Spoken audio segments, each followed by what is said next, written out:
you very much, Riza, for being a part of this project of mine. It's a pleasure. Yeah, the retelling of the richest man in Babylon. Um, the project came about because I really wanted to give kids a head start on the basic laws of money. And talking about childhood, would you like to share with us your childhood money memories? Well, for childhood, we had a very simple childhood. We weren't wealthy by any means. We were comfortable, but it was really just the basics. And one of the things my dad always emphasized, he said, was don't spend what you don't have and don't buy what you don't need. That's very good. Don't spend what you don't have. And don't buy what you don't need. Yes. And basically, that's how we were. Uh-huh. He kept away from loans. And if something wasn't necessary, he didn't really buy it. But the thing was, if it was something important, we were also taught to separate between what was important and what was not. Okay. So if it was something like important, like a tool, like a calculator, he bought the best calculators for us. do you remember what Yes, that I had an was? HP 67 for anyone who remembers what that was. Is it the when I one was in wherein you write the college. number and then enter? Yeah. That's the one. Reverse Polish notation. Nobody will remember that anymore. But it's so geeky. But so basically, it was really that. I know if he bought a car, he got a nice car, not a luxury car, Yes. but a car that ran really well. So the things that are important, for example, tools, Yes. things like those. A house, for example. When he bought a house, he made sure it was a solid house. Again, not a luxury house, Yes. but just enough for our needs. Uh-huh. And even when we were much more comfortable later on, when there was more money, he never changed his lifestyle.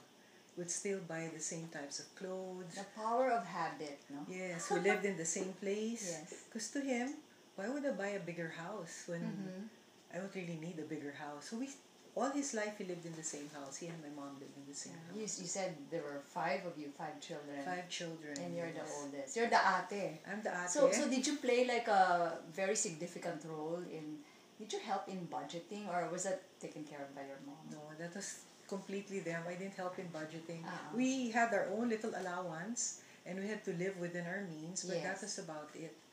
And when we got older, we also learned to do things like when I was in college, to get extra income. Yeah, I okay. became a student assistant. Oh, good, good. And then I had a scholarship. Yes. But Did they reimburse you your tuition because you were a scholar? yes, the tuition was paid for. But my parents made sure we never had too much. Yes. So because I had income and had the scholarship, they reduced my allowance. Oh. Because I guess they didn't want me to develop the habit of having too much money. So they really prepared. They really prepared very well for their future. That's what I realize now, that when we were younger, maybe you felt like we were scrimping too much, or I wish I had more of this or more of that. But you realize later on that they really prepared so well, because when my dad and my mom got old, of course you get sick. My dad had cancer. They were fully prepared. They handled everything, their hospital bills, all the expenses. No need to burden the children. No need to burden the children, no need to borrow any money. And then when he passed away, he left quite an amount for my mom now. She's quite sick, and medical bills, as you can imagine, are mounting. Of course. But they were very well prepared for their future. And that's a lesson that I really learned from them. Make sure you're prepared. Yes, yes. So it really stuck with you that don't burden anyone. Don't burden anyone, especially not your kids. Don't burden them because they have their own lives to live. So how are you passing this on now to your own children? When did you start teaching your kids? You have 3 Yes, I have very 3. successful children. Could you just please make yabang? Can you just enumerate what? Because there was one article I read that enumerated. It's embarrassing. Sige na, mommy naman eh. Your oldest is my oldest is a girl. Yeah, she's a girl. She graduated engineering from UP. She was summa cum laude, and yes, di ba? she's now in then she went to Stanford for grad school. So now she works at Apple. What course did she As take an up? engineer. She's a computer engineer grad from UP. And she's the one who's now with Apple? She's now with Apple, so she works on their new products. Yeah. She won't tell me what She'll they just are. give it to you when it's out there. And then the second one is an industrial engineering graduate. He also graduated from UP. cum laude.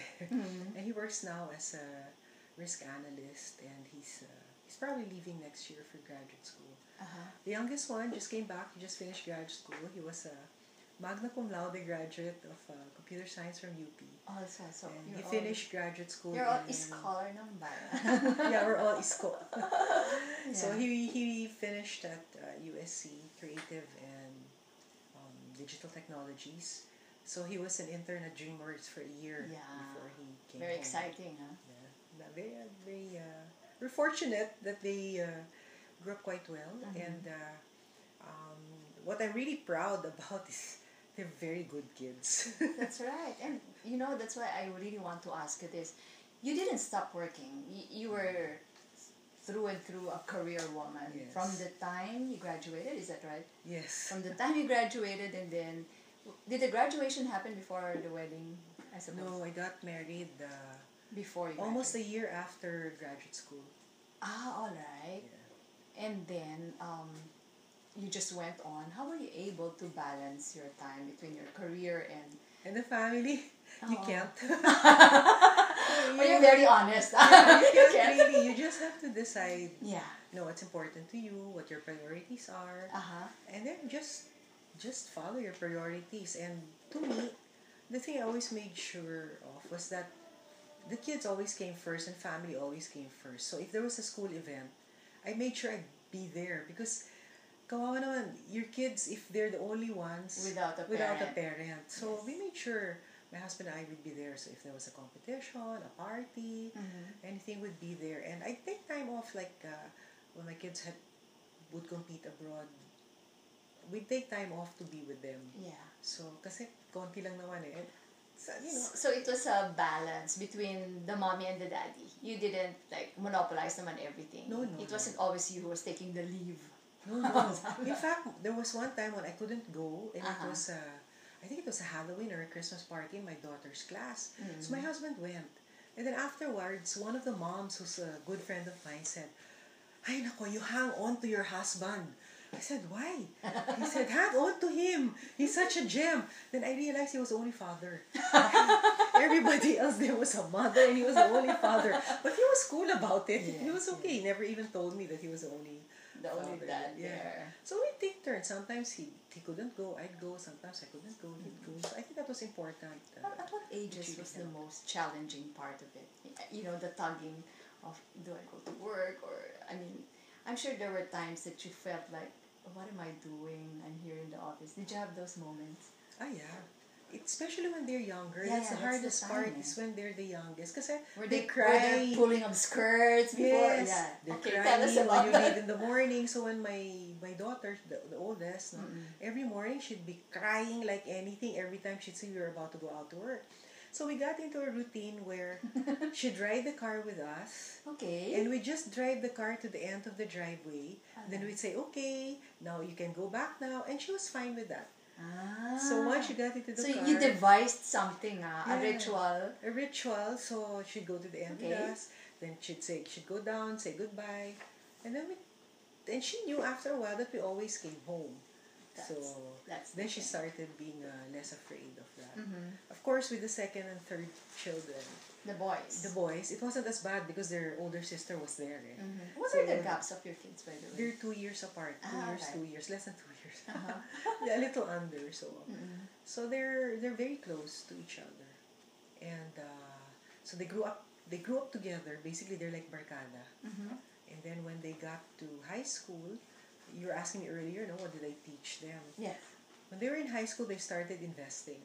Okay, so tell us about that. So the saving part happened earlier. Yeah, it happened quite early. Originally, did you also give them weekly allowance when they were in school? Yeah. As early as what, grade school? From the time they were kinder. Okay. They had small allowances. Yes. At first it was daily and then weekly. And then after that it was twice a month. And they really had to live within their means. If they did something, they had no money, sorry. So once my son, in a fit of rage when he was a kid, kasi he has a temper he threw his shoe out the van while it was moving, no? Okay. Rubber shoes. Mm-hmm. So wala na siyang rubber shoes. He had no more sneakers for school. I did buy him a new pair. Really? So what did you wear? He said he looked for an old pair of his older brother. And after a while, it was all cracked up already. But he had to wear it until the end of the semester. So of course, he never again threw out.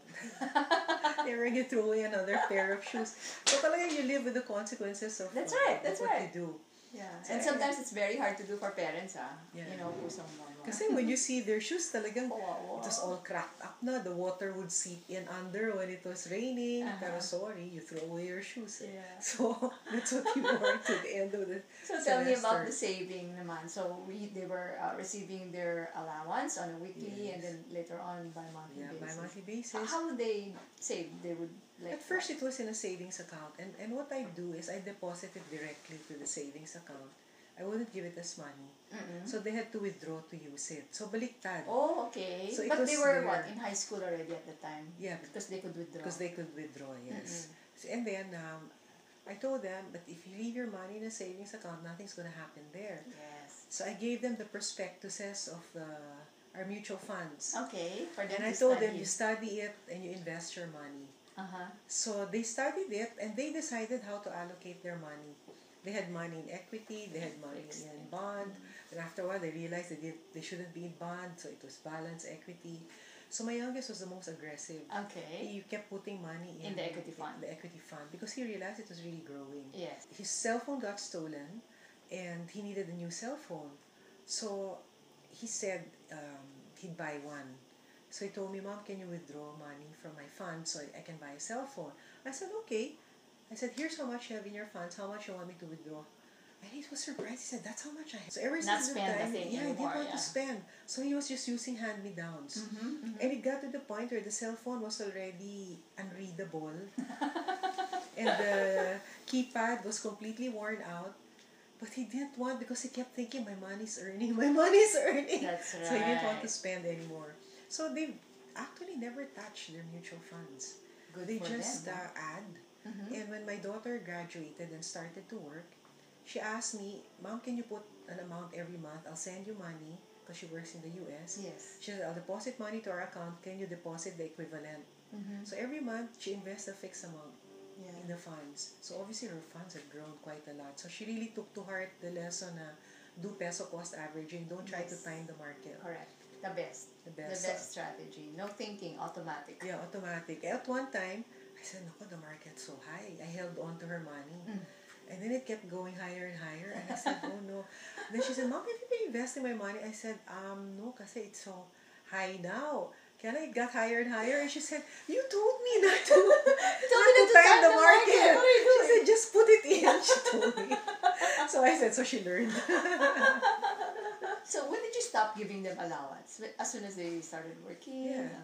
As soon as they started working, then no more allowance. So if you don't have a job, sorry, you have no money. That's right. Diba? Anyway, they have no money.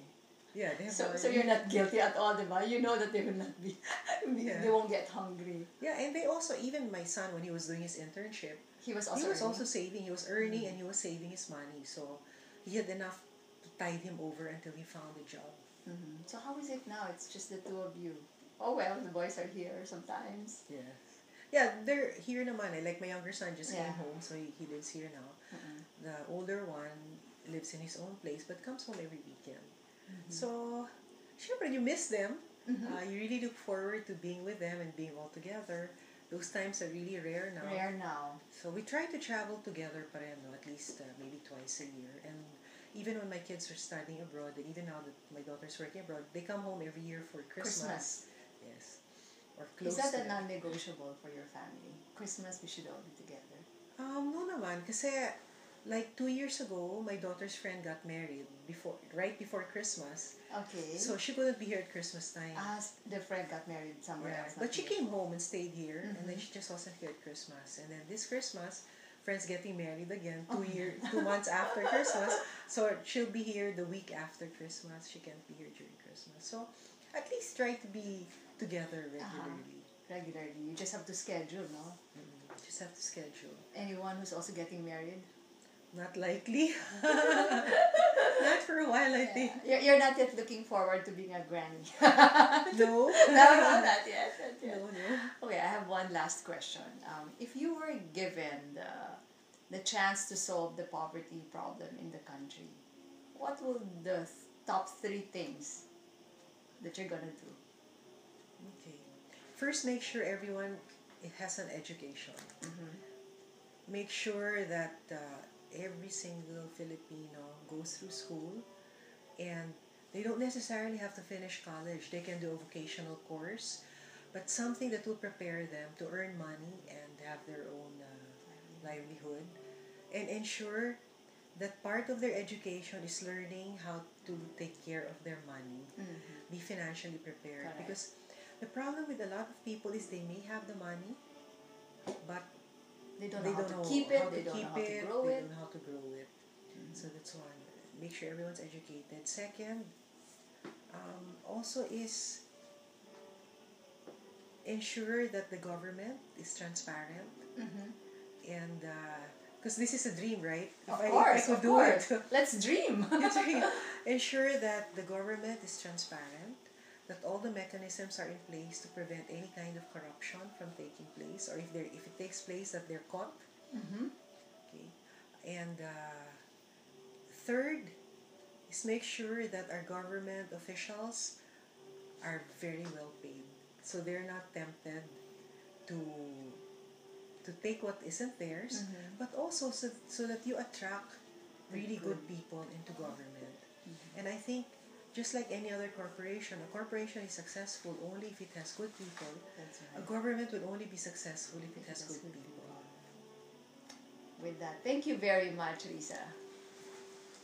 Pleasure.